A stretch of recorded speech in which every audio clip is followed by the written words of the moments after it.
Welcome back to another edition of the Edge podcast. Publisher Brenden Slaughter here for BeaversEdge.com, joined by Beavers Edge writer and KGO radio host TJ Mathewson. We're coming to you following Oregon State's loss to Arizona and also previewing the matchup with Colorado. And later in the podcast, we'll be joined by Nikki Edwards from our Colorado site to preview the matchup with the Buffs, learn a little bit more about Deion Sanders and company. But that down the line in the podcast, TJ and I got to break down the loss that was in Tucson this last weekend for Oregon State. And we'll make sure to get into that in detail and obviously look ahead to the matchup in Boulder. TJ, good to see you, my man. How are things? And you ready for another road game this weekend? Just another day in paradise, Brenden. Really just another day in paradise. It would have been nice to go down to Tucson. I heard 80 degrees. It was warm. Yeah, I would have heard it. Beautiful, man. Oh, I miss going to school. I miss being in the state of Arizona during this fall season. Fields, folks. It is really second to none. I don't think the Beavers wanted to be in Tucson much longer. That was look like it. that was a disappointment, I will say. Yeah. I don't even know where to start with this game, man. I mean, I feel like coming out of the game was reckless over-aggression, I think was a term I heard thrown around way too much, and that was correct. Jonathan acknowledged it. I think that's almost what he said in his Monday presser and his post-game presser as well. But there's so many other issues to this game where, like, that can't be number one, right? Right. I mean, for me, obviously, we'll get into it. And, again, Oregon State falls to Arizona 27-24 on the road down in Tucson, a little Pac-12 after dark trap the Beavers fell into. They fall to 6-2, 3-2 on the year and suffer that second Pac-12 loss, which, again, is key given the race that we're keeping an eye on watching. I think obviously, TJ, I'm sure you guys had it talked about on your post-game show. We've talked about it on Rip City Mornings this week. I think obviously the fake field goal and that play is what stands out the most. But catching up with your colleague, Mike Parker, today, or should I say our colleague, we were chit-chatting a little bit about that play. And, for me, obviously that play stands above. It's the one that fans go, well, you lost by 3. There was 3 points. I get that. But at the same token, I look at that play as being in the first half. That play did not dictate whether or not you won or lost the game. And that's where I go to, I more so look at and one of the things I was, mentioned to you as you were catching up with defensive coordinator Trent Bray today as we're recording this on a Wednesday, was the defense looked gassed in the fourth quarter. Like, there was a chance still to win this game in the second half. And there was a very key sequence when Arizona scores, retakes the lead on that swing pass to the running back. Oregon State goes 3-and-out, their first 3-and-out of the night. And you give the ball right back to Arizona. Arizona then runs the ball, I think, if I remember from my story correctly, 7 of 9 or 6 of 9 plays, which they hadn't ran the ball great all night long, and just essentially impose their will, running out the clock, getting that late touchdown score, TJ. And for me, with my eyes, I looked at it and I said on that drive, okay, Oregon State's defense knows they need to hold Arizona to a field goal attempt here to keep their Pac-12 championship season hopes alive. We'll get into that later. They're not completely dead yet, but the defense knew what they needed to do. And they got cut through like, a knife through butter. I mean, that last drive was brutal to look at. And I blame almost that and those 2 late Arizona drives where the defensive sequencing was just not on point, more so than 3 points in the first half. Not say either or, but I think as far as the result, that had a bigger impact. And we heard from Trent Bray today that they are feeling the impact of having guys hurt, that Ryan Cooper's hurt, that Noble Thomas is hurt, that Isaac Hodgins is hurt. Isaiah Hodgins is tough. It's tough times in New York right now too, TJ. Yeah. but he was saying, you asked him like, hey, your defense was tired. Like, how much did the injuries affect your rotations? And he said it absolutely did. We had too many guys playing too many minutes, and it had an effect on the end of the game. But at the end, he's like, we didn't execute, which is correct. So you mentioned the 2 defensive drives at the end of the game. How about those 2 offensive drives in the fourth quarter? You could almost equally blame those. Agreed. Where the Beavers had the ball deep in their own territory with 17 to 17-13 lead. Was that that was the score, right? Yes, 17-13? yes. Yeah, That's it was correct. this 17-13 lead. The Beavers could have driven down, scored, won the game, and it's over. Like, essentially, they could have bled some clock, bled 5-6 minutes off the clock, playing their style of football. They could have easily put the game away on offense, but they didn't. They had multiple opportunities to do that in the fourth quarter, and only after the hurry up drive to bring them back within 3 points at the end of the game did they actually score in the fourth quarter. Can we go back to that drive to end the first half? Like, that field goal play wasn't even the only play on that drive that they should have done something else and had more points. They had not one, but 2 touchdown opportunities on that final drive. You had the swing pass. Sorry, you had the wheel route to Damian Martinez. The play before the fake field goal that was going down that left side that should have been caught. It was underthrown by DJ, and he was a little late getting it there as well, which allowed the defender to stick his hand up. By the way, he wasn't even looking at the football, just stuck his hand up and somehow managed to make contact with the football. If he doesn't do that, Damian catches that, and the Beavers have a touchdown instead of no points. And then earlier on that drive, DJ has Anthony Gould on a post route in the middle of the field that, again, DJ was late on, and it allowed the safety to get over and knock that ball away. If DJ throws that ball a second earlier, that's a touchdown easily for Anthony Gould. That's 2 plays on one drive. And like we could keep going. We could sit here all morning. Yep. How about the Aiden Childs drive, man? How about where it's a 4th down and 2, and they show the fake field goal first? Now that is a place where you run that fake field goal. You need 2 yards. You're not going up against the end of the half. But they show it. They show it. Yeah. It gets blown dead, but they still run the play. Right. And Arizona's like, wait a second. Right. Look what they just showed us, and then they run it again. At the end of the day, TJ, like you're absolutely right. There is no, and I want to clarify this. You know, obviously, I mentioned I don't think the fake field goal was the determining factor in my opinion, but that doesn't excuse the pure. Trying to choose my words carefully here, boneheadedness of it when you look reckless aggression. Yeah, when you look at like TJ said. Kudos. I don't disagree with Jonathan Smith. He knows more football than I do. I'm not denying you guys felt you had an advantage on film. Great. More power to you. You're doing your film study. Did you not realize that the clock runs out? Like, that is where I think the frustration is coming from, TJ, is that, like, it's not so much the play as much as it was, why do you need – you're asking a one in a – I mean – probably less than 1 in a million odds, but you know what I mean. Of like Jonathan Smith, Atticus going, 15, 20 yards? Like, what are the odds of that? Yeah, I think it was 18. He needed to go 18 yards. And I feel like that's a play you can run if you are on the 5-yard line and in. Agreed. I would say at the end of the half. If you really want to catch him off guard, 5 yards, I don't think that much is that much asked for. 18 yards? Yeah. You would have had an issue if Damian Martinez somehow got onto the field goal formation and they tried pitching it to him for 18 yards at the end of the half. You'd be like, 18 yards? Yeah, that's a long way to go. No disrespect to Atticus Sappington, who gave his full effort there and has been a great kicker for Oregon State this year. TJ, you and I have been to a lot of practices. He's not winning the 40-yard dash. No. And again, no criticism of Atticus. He probably still beat me in a 40-yard dash, to be perfectly honest. But you know, it's like TJ said, it's not even like you had Silas Bolden, who you snuck into there, who's one of your faster guys, or Josiah Irish. That play, and that's where when you look at the final box score and you say, well, look, there's 3 points, you lose by 3 points. I get that, but then back to TJ's point, I highlighted the 2 major defensive laps of drives. TJ highlighted the 2 offensive drives. After you had that drive where Silas Bolden had that reverse touchdown and you retook the lead, you go down, TJ, and you actually force a punt of Arizona and get the ball back. And then that's when we get to the drive that you mentioned, a drive that ultimately ends in a punt. Arizona gets the ball back, long swing past the running back.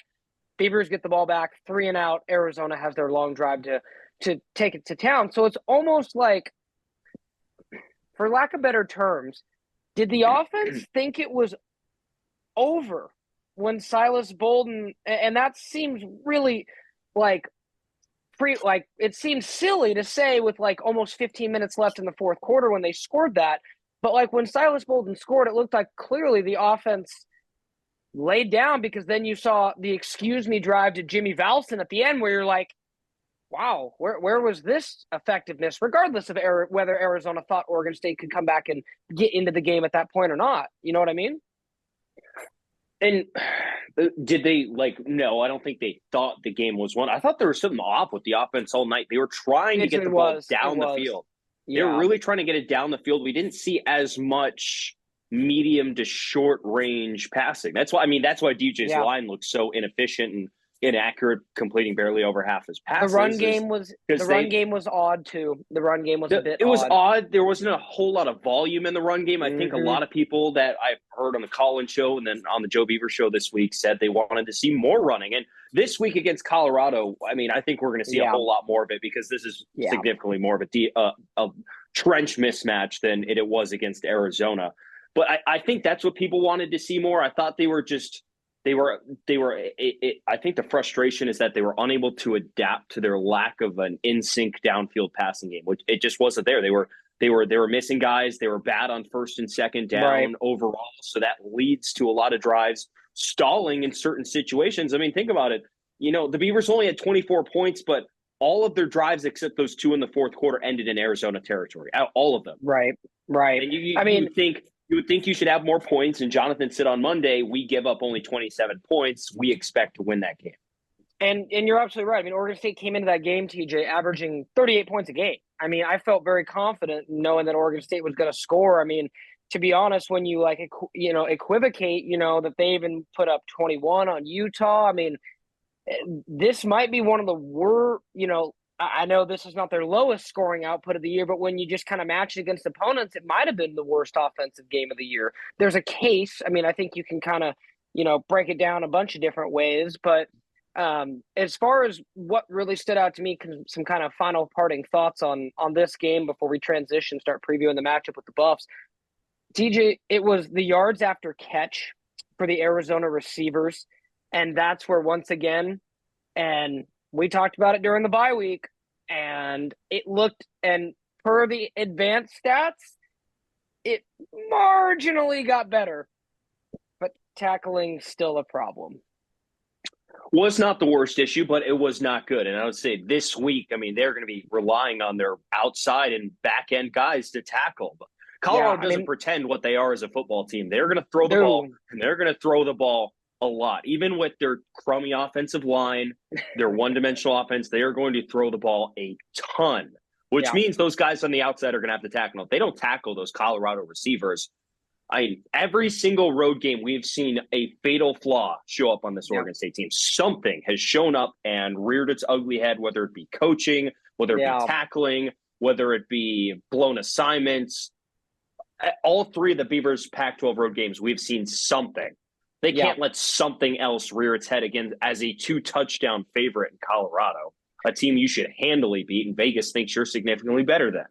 Yeah, it's going to be interesting. We'll put it this way. Colorado's not going to quit. They're going to show plenty of fight under Deion. This is not the Colorado team that Oregon State, cruised by with Mike Sanford Jr. in Reser Stadium last year.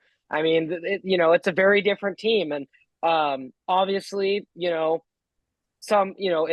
Colorado started the year hotter and, has kind of run into some Pac-12 opponent play. But, I think Deion Sanders and Travis Hunter and that offense / defense, since Hunter plays both ways, can certainly, if the Beavers, let me put it this way, TJ, if they mess around, Colorado can give them a game. Yeah, they can. Yeah, especially how we've seen this defense play. Colorado has struggled against really good defenses. They scored 6 points against Oregon. Oregon just dominated. That was nasty. And then that was nasty against UCLA, Colorado had the benefit of producing 4 turnovers against UCLA, and a big reason why they were able to hang in that game significantly longer than one would think, given the talent level, and UCLA eventually pulling away in the fourth quarter. So the Beavers come out, and their fatal flaw against the Buffaloes is they start turning the ball over. I don't know how many more boxes they can check of things they want to put on tape that are bad, but it's entirely possible from what we've seen and how they come out on the road. Yeah, I mean, I think the biggest thing, right, because Colorado, that offensive line, I think Oregon State's defensive line, front seven, is going to be able to have a field day stopping whatever rushing attack Colorado tries to throw out there, in addition to putting pressure on Shadur, excuse me. I was trying to think of which Sanders I was going to say there for a minute. Shiloh, Deion, Shadur, but his family affair over there in Colorado. But Shadur, and based on everything I saw, TJ, UCLA beat up Shadur physically. Yeah, they did.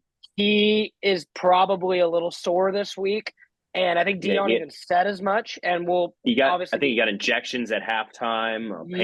Pain, and we'll obviously pain.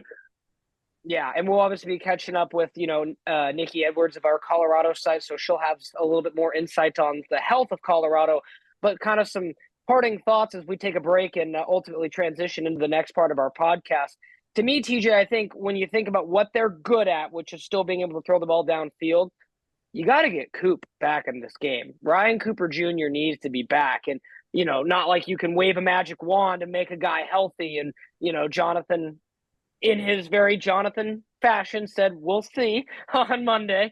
So you never know. And obviously Noble Thomas was out too, and Isaac Hodgins didn't play. I mean, they need, and going back to what you said from Trent Bray, TJ, they need some depth back. They do need some depth back, because otherwise, I mean, Andre Jordan might be playing again. Yeah, guy who's not even on the two deep, and even Mike Parker knows. He remembers everything. He knows all the players. Him and Jim Wilson, the radio booth, are sitting there like 27. Who's that out there? Yeah, that happens from time to time. Yeah, it does happen. So I mean, if Andre Jordan's out there, it's something that would not be a good thing for Oregon State, because they need the guys are going to get tired. I mean, we have to also remember they're playing at elevation. These guys are going to be sucking oxygen a little bit, especially those guys in the back end. Sure. They're going to have to run around chasing these receivers that have been playing at elevation all season long. And for all the routes these guys are going to run downfield on all these passing plays, it's important. They need the depth back. They need to be able to rotate a little bit more. It's something that really hurt them against Arizona. The rotation needs to come back. Obviously, and that's not to say that it's a knock on Andre Jordan, who I think is a decent incoming talent. He's just young, TJ. He's very young and hasn't played. I think this was his debut this season, so that's a tough ask for a freshman. I mean, and also would be remiss if we didn't mention Noble Thomas, because Noble Thomas had started to carve out a role in that secondary too, playing anywhere from 25 to 35 snaps a game. So definitely an important to see how the health progresses as the week goes. We'll obviously have the injury report at BeaversEdge later this week, but we'll go ahead and break for this first part of the podcast. And when we come back, we'll be talking with Nikki Edwards of our Colorado site, learning a little bit more about the Buffs. Welcome back to the Edge podcast. Publisher Brenden Slaughter here for BeaversEdge.com, joined by TJ Mathewson, and joined now by special guest Nikki Edwards from our Colorado site to learn a little bit more about the Colorado Buffaloes. Nikki, thanks for joining us and coming on the podcast today. How are things in Colorado getting ready for this matchup with Oregon State? It's going to be cold and dark at that 8 p.m. kick. I mean, not even from a weather perspective, but maybe even a matchup perspective as well. I mean, this season has certainly had its highs and lows for the Buffs, being 4-4, coming off a pretty tough loss offensively against UCLA. Just they couldn't stand up against that front. So, here at Colorado, it's fun, of course. You have Coach Prime, all the excitement. Like, I was standing next to Paul Pierce and Kevin Garnett like 2 weeks ago. Nice. Yeah. There's so many different figures, and it's just such a different atmosphere on the field. But yeah, they're definitely trying to put together 4 consistent quarters of football each game. It's certainly been a struggle, but it's been fun for me. Yeah, for sure. A question I have just right off the bat before we get into the football stuff, Nikki, how much on campus, because it's been such a national story, has been around this whole Colorado jewelry theft out of the Rose Bowl? I mean, it's been something that we've discussed, on our radio show, and just I feel like something that's really almost defining this week. Has Colorado kind of been able to move on from that and kind of move towards Oregon State? I know it seems trivial, but it does seem like a pretty big story. And I caught some of your clips from Deion. It seems like it's a pretty big deal going on right now. Yeah, it's a really unfortunate outcome. I think Yeah, just you feel like secure. I don't think, at least to my recollection, like that usually doesn't happen. Like people don't go into locker rooms and steal stuff. And Coach Prime, Deion even mentioned yesterday that he heard that some of UCLA's players, personnel, some of their stuff was stolen as mm, well. So this was probably like a orchestrated, premeditated thing, perhaps. It's all, I don't know specifically, but I know it's sure. under investigation. And Coach Deion mentioned yesterday that they're going to comprise a list of everything that was lost and see if they can try to reimburse those items in any way. I don't know how specifically they're going to do that, but yeah, it's just it's unfortunate. It makes you feel just like not secure while you're out on the field. And now all these players, like they've worked really hard to, get these chains and like these really valuable things. Like one of Coach Prime's videographers, he got like thousands of dollars Mm, stolen out of his backpack. It's like, you would think that campuses, football facilities would have like the proper security so that people from the outside can't get in right. and do such a thing. And yeah, they're figuring it out, but yeah, lots of money and valuable chains were stolen. And yeah, multiple players. I don't know how many players, but certainly a handful of players were affected by this robbery. Yeah, I mean, it just the headline was just unfortunate across the board, and you just like you said, you shouldn't feel that way, and obviously, it's just a disappointing story to see, on top of everything else. But yeah, just was curious to get your thoughts on that. Going back to the game last week against the Bruins, as you mentioned, Dion had talked a lot about the just kind of the physical beating that Shedeur had taken in that game, and I believe, TJ and I were talking about it briefly that either at halftime, Shedeur had to have a pain injection of some sort. How how is his health entering this week, and how physical of a game was that for the Buffs this last weekend? Definitely was flashes of that Oregon game, very similar fronts, but UCLA has literally the best run defense and like pass rushers in college football right now. So we knew that would be definitely a pretty difficult matchup. And just seeing Shedeur get hit in like a very different way, like as you said, it was very physical. And Mm, at the end of the game, you kind of saw him like limping and just trying to make it through the rest of that game. So this week, Coach Prime gave him a day off just to like heal and like take a break, but he's set for this matchup. I mean, he's ready to go. I think he's brought together the offensive line in these past weeks, even before the UCLA game, like he meets with the offensive line. He's like, guys, you need to take ownership of your role. You need to do your assignments. Like you just need to be better because you have such a talented quarterback in the backfield where you have a mm, variety of skill players, and doesn't have time to find them down the field or connect with them. And you just saw that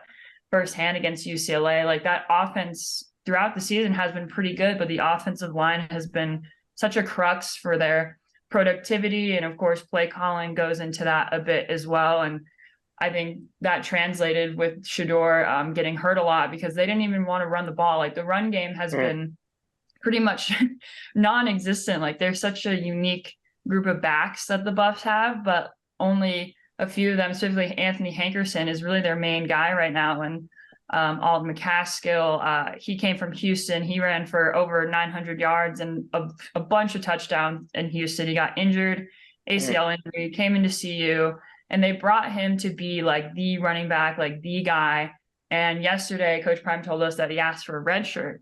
So he will not be seeing the field for the rest of the season because they've just been limiting him in certain ways. But overall, the run game the lack of it has created a pretty one-dimensional offense. And of course, Shedeur is able to create, that momentum and like move the ball down the field. Like we've seen that, but the offensive line has just limited this offense. And against UCLA, you saw that firsthand. They're just not able to maneuver around such powerful fronts such as Right. UCLA.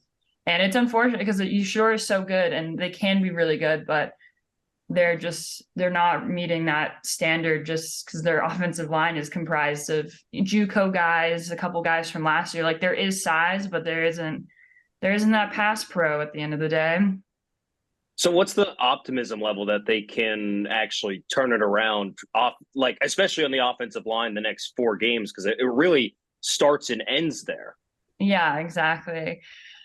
I mean, every day is, I think they're pretty humbled maybe by Coach Prime's comment after the UCLA game. Right. He's like, we need to go out and That was strange. find some Yeah, new linemen. that was bold. It was bold. Yeah. Yeah, it was You know, bold.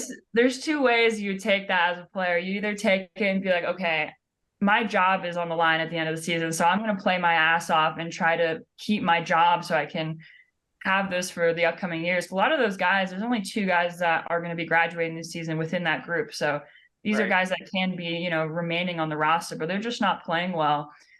It's so Coach Prime, and I think a lot of people now, just the way that this season has gone, it's always been a problem. So I think big picture, you're looking forward just to build offensive linemen within the system, maybe recruit 4-star, 5-star guys, whatever. But, you know, you'd be motivated as a lineman to hear that, just to play your best so your job isn't replaced by someone else. But they've been rotating guys in. Like they brought in like a new right tackle, Jared Christian Lichtenhahn. He's 6'10". He was starting all season. 6'10".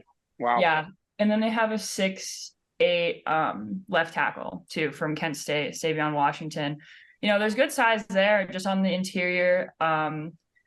The guard positions, they're not sustainable right now. So I think Coach Prime is trying to light a fire under their butts right now and try to get them to just do their assignments. But I know it's, you know, you can't keep asking the same thing over and over each week and just seeing the same results. So I would say like they're maybe being complacent right now. And there's, at least from the media side and just watching them each week, I have little optimism that they're going to maybe improve.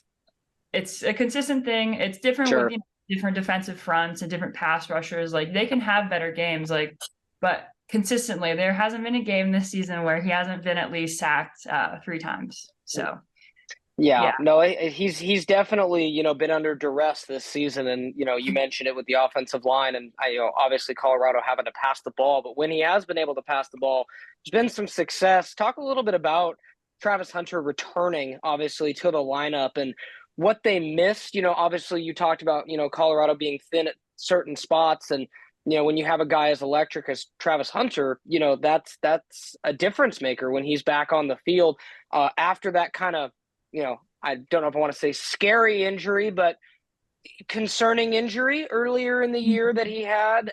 You know, how's he been since he's gone back onto the field? And just obviously how much more comfortable is Shedeur when he has Hunter out there to throw to? And then obviously his defensive prowess as well. Yeah, it's, you know, Travis, they always say this, that Travis is a dog. Travis is going to be Travis. And Travis did what he does best and play really good ball. At least offensively, we saw against Stanford. I mean, you see just how many snaps he plays. Maybe the cause of concern is maybe he's getting worn out a bit, so he can give his all on one side of the ball and maybe not on the other. But he's such a consistent player. He has such a high IQ. You know, as you mentioned, like Shedeur and Travis have such great chemistry together. Like the way that he just like opens up the field for Shedeur. He's able to get into his spots. He's really fast. He's a great route runner. Like he's an all around very, very elite player. I think that Stanford game was just shocking in general. Like it was definitely a Pac-12 after dark. And it was just a complete dismantling, but it wasn't due to Travis. Like at least on defense, there were some coverages that he missed, and Stanford was able to get the ball down the field, but it wasn't solely due to him. It was just, I think, the defense as a whole and offense.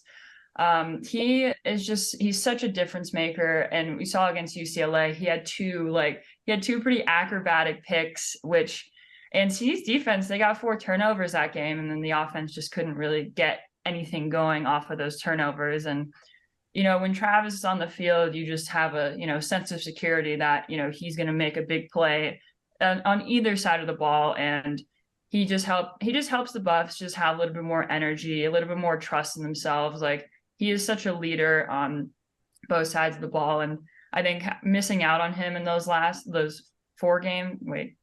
few games Yeah. after the injury, it was kind of just a shift, and you definitely felt like something was missing. And CU, of course, kind of did what they could without him, but it also gave some players some new roles. We saw a lot more action from CU's tight end, Michael Harrison, who was a walk-on wide receiver, and then he became a tight end. And it's been cool to see how his role has been elevated and stuff. But when Travis is on the field, like their scheme just looks a little bit different. How's the Colorado defense stacked up outside of Travis Hunter? I mean, that's another group that last season before Deion got there, really devoid of talent. And Yeah. they've managed to get some turnovers this season, but physically, can they match up with teams yet? Physically, it's hard. Both of their trenches, like defense and offense, are just lacking like quite a lot of size. I mean, CU really struggles to stop the run, and just overall in total defense. Like I looked it up the other day, and CU is ranked 130th out of 130. Like they're the worst defense in college football, at least in just yards allowed in each game. It's over 400. I think 490 each game. Like they have these, like good turnovers and get that energy, but they're just unable to really get, I think, important stops. Like they, really struggle on third downs, and just offenses usually find a way to convert against CU's defense. I think it's in each phase. Like I think the biggest thing today as it stands, we even talked with the linebacker coach today, just missed tackles that happened against Stanford with Alec Aoman, Omarion Cooper, CU's cornerback. He slipped on the field, and Alec ran it 97 yards. It was like a 2-play drive, and he ran it all the way back. And there's just, there's misassignments, there's missed tackles. It's like they have such good skill players there. Like their secondary is, pretty talented with Shiloh. Like he is such a force, and he's a really fast guy. He can a guy will be 20 yards downfield, and he'll still be sprinting, trying to get him down. So it's a variety of things at the moment. Their linebacker core, they run different looks there, but they're rotating a lot of guys in, and ultimately that front is just not as, I think, physical as we want from a Power 5 front. Sure. And I think that's what you get when you you bring in guys from these outside of Power 5 colleges. Of course, they brought in guys from FSU, and just they brought in everyone they could possibly find that had an all right resume. But I thought going into the season they would have a pretty dynamic and sustainable defense, at least secondary for that matter. But to see them, it's also hard in the Pac-12 because the quarterback play is just so elite, and it is really hard to stop offenses these days. But when you're the worst defense in terms of yardage, that is just there's multiple problems in each phase of the defense. So it's good and it's bad. There's good turnovers. It helps get them a little bit more momentum there, but consistency, both sides of the ball, still an ongoing battle. Sure. And obviously in year one, you're, trying to, in Deion's case, and, there's some parallels, as far as building with what, different ways of building, but parallels with Jonathan Smith and Deion Sanders in the sense that they were building from almost nothing. It's like Deion Sanders, when he came in, gutted the program completely, almost nearly. Oregon State, through a little bit of a different process, kind of had to build up from the ground zero too. And, it can take time for sure. Kind of the thoughts. My last question I have for you, Nikki, is what have kind of been Deion's comments on Oregon State this week, and kind of what are their thoughts, beyond him, just on the Beavers, and what have they kind of talked about that they need to do well to make this a game this weekend? I mean, I think the offensive line has been just the main topic this week. I think there wasn't any specific mention. I meant to ask about Oregon State during the press conference, and then it just slipped, but there wasn't any specific mention of what Oregon State brings to the table. But from what I see, you're ranked 16 in the AP polls. They've been such a consistent team throughout the season. Oregon State's always one of those sleepers where they're kind of undermined, but they're always such a tough and hard fighting team. I think right now CU is just really looking inward at themselves and trying to bring out their best on within each of their players. They did a self scout over the bye week, and they looked at each player and what they bring to the table and what they don't bring to the table, and how they can fit their best guys into the scheme to get the best out of, each snap. And they're really just trying to reassess and get back to like those fundamentals, because they are a good football team. They have all the pieces, but right now it's a matter of the offensive line taking ownership and stepping up in order to get Shedeur back to, those high passing games, a few touchdowns, really being able to use wide receivers to manipulate Oregon State's DBs and just defense in different ways. Give Shedeur some more time to read defenses. Like when you have last week blue jerseys, this week a bunch of orange jerseys swarming you, like you're scrambling. Of course, you can have a couple Caleb Williams pocket crazy plays, but you need protection at the end of the day. So I think that's the ultimate priority right now. And it's certainly the offensive line, because the defense is coming off a pretty good game and they do have some momentum there. So I think they're trying to just get back to basics, just reassess, and hopefully they can give Shedeur some more time. But how is Oregon State's front looking? The front seven on defense. Yeah. I mean, TJ and I would say that Oregon State's front seven is probably the strength of the defense at the moment, especially with the secondary being a little banged up. I want to say Oregon State's in the upper half of the Pac-12 in sacks, TJ. Correct me if I'm wrong.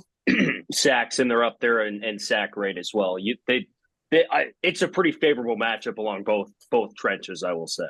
Yeah. It will be, it definitely will be interesting to see how it all shakes out. And, the interesting thing for this matchup as well is, Oregon State, Colorado, both coming off losses entering this game. TJ and I mentioned it earlier, Oregon State's path to potentially being in the Pac-12 championship got really thin, almost razor thin with their loss, and now need help. So curious to see how that is. Then obviously Colorado coming off a pair of losses as well. And then TJ, obviously Oregon State falling to Colorado in Boulder. Last time these two teams met in Boulder 2 years ago. So, a lot of factors in this game, and obviously it's going to be a good one. Another Pac-12 after dark, 8 o'clock for you guys up there, 7 o'clock for us here in the Pacific Northwest. So we know how Coach Prime feels about them late kickoffs, Nikki. So should certainly be should be a good game. And I know TJ and I will be up definitely into the wee hours too. So nothing like some Pac-12 after dark matchup action. We certainly appreciate you jumping on the podcast with us to learn a little bit more about the Buffs and enjoy the game this weekend. And again, we thank you for joining us. Yeah, we got to savor these Pac-12 after dark games before they just don't exist next year. So this is entirely true. I know. And CU's had a theme this season of having double overtime games, and they're 2 8 p.m. kicks. So if there's a double overtime, don't be surprised. But thank you for having me on. TJ and I could say if it's double overtime, it'll be an interesting podcast next week for sure. No, it was a great conversation, Nikki. We really appreciate you joining us. And to everyone, make sure to stay tuned to BeaversEdge.com. We're going to have more content leading up to this matchup. Make sure to stay locked to Beavers Edge and CU Sports Report, as Nikki and I will be exchanging some questions as well to learn a little bit more about each of our squads. So make sure to stay tuned to the Rivals Network, because it's going to give you all the latest you need to know. So for Nikki Edwards and TJ Mathewson, this is Brenden Slaughter signing off on this edition of the Edge Podcast.